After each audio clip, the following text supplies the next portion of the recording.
when you're planning for the future, it might really seem a little overwhelming. Well, we've invited our estate planning expert, David Carrier, here with 3 goals of planning. I like it when we have something numerical, a measurable benchmark. That makes it so easy. That's right. Well, you know, 3 kings, right? Yes, We 3 kings of Orient. Every stool has 3 legs. Yeah, and the Holy Trinity and all that. Yeah. Okay. Three kind of works. Three works. Yeah. So what we say is, number 1, no poverty. All right, no poverty. Our families don't go broke because we don't ignore long-term care. We plan for it. Secondly, no charity. All right, the caregivers get paid. You paid into the system, you know, you get out. It's not a charity thing. And then third, no waste. You'd be surprised at how often kids get inheritances and they don't get the inheritance. There's a divorce in between. There's a bankruptcy, especially nowadays, in between. So you may leave the stuff to the kids don't get it. So what we're going to do, with the planning that we do, no waste. The kids actually get what you're leaving to them. And if you want to leave it to the church, God bless you.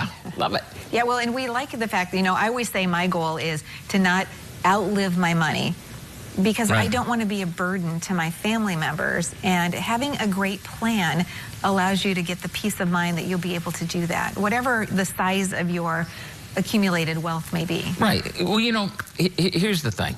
You got to have clarity about this stuff. Like, now, Terry, I know you like to go to the casino, what, every other night, right? And, you know, high roller tables. Yeah, right. So, you know, you might go to the casino a little bit too often. I mean, maybe that's what'll break you. Ridiculous, of course. But what breaks people is not too many snowmobiles. It's not too many trips to Florida. It's not the casino. What breaks people, people who work, people who save, people who do all the good things, people who play by the rules, what breaks you is long-term care. Right, exactly. Because that's a bill for $12,000 and you don't get to say, oh, I don't feel like it. Right, exactly. So I think that's a number that most people don't really realize.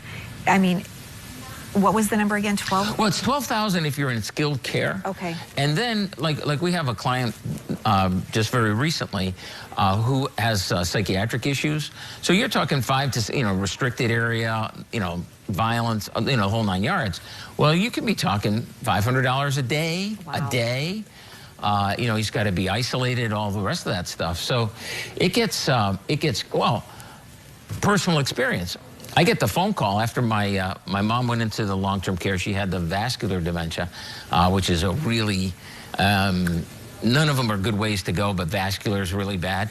But I get a call from my dad. He goes, David, I'm looking at a bill for $36,000 here for the first 6 weeks. Wow. How am I going to pay that?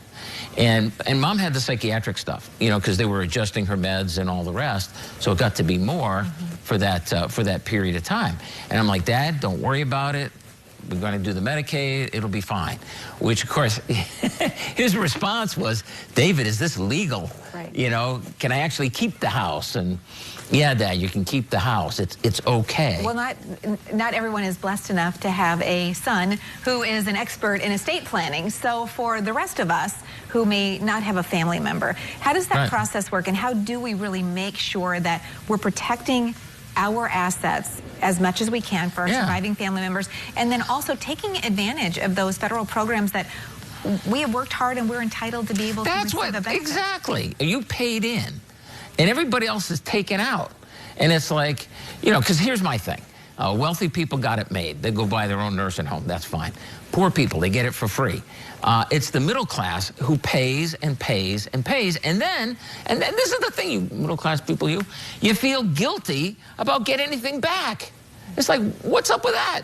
But you paid in, but you don't want to get back. What else do you do that's like that? So our focus is on how do we make sure you don't go broke. Right?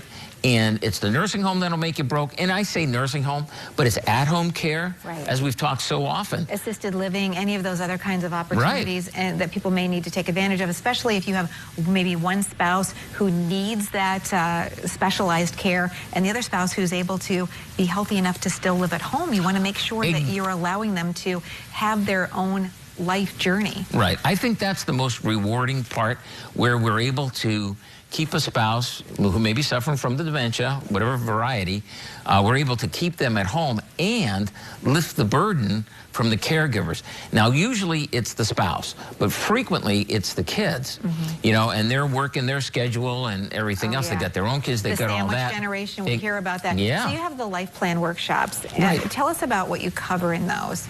Yeah, we've shortened them down, you know, because of COVID and all the rest, you know, everyone's adapting. But we've shortened them down, and it's like, look, here's how this works, here's how that works, here's what the secret sauce is, boom. It's very direct. One of the things we do in every workshop, though, before we get started, is we always find out what questions do you want to have answered? Because this is really about you. This is about your situation. And so if you come to the workshop and you say, look, here are the 3 questions I want to have answered, because we always start off the workshop asking that question. If you walked out of here with one nugget of information, what would it be? And if we're already going to cover it, well, we'll say, we'll cover that one. But lots of times people come up with either a specific issue or something we don't generally cover. So we like to, when you leave the workshop, you'll have a good sense of what's going on. And then we follow up the workshop with a one-on-one meeting. Yeah. And, you know, and that's where we really kind of do the deep dive. What's your family situation? What exactly are the issues? What are your hot buttons? Right. How can we? And what are your priorities moving forward? Yes. Absolutely. Well, David, thanks so much. Great information. Thanks for stopping by EightWest today. You betcha. And make an appointment. It's as easy as just following the information that's on your screen. That's right. Pick up the phone.